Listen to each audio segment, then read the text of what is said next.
Zo, hallo dames en heren. Ik heb heel goed nieuws. Wat is het goede nieuws?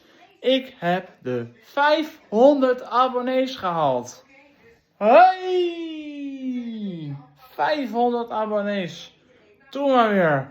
We hebben al een hele prestatie geleverd vanuit 2015 met toen nog 0 abonnees.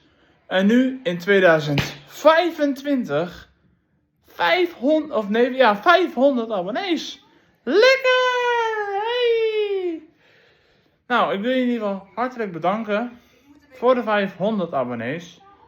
En ik ben echt heel blij. Dankjewel. En weet je wat we nu zeggen? We zeggen bedankt allemaal. En blijf me volgen, want er komt nog veel meer aan. Maar in ieder geval bedankt. Dat moet ik even vanuit mijn hart zeggen.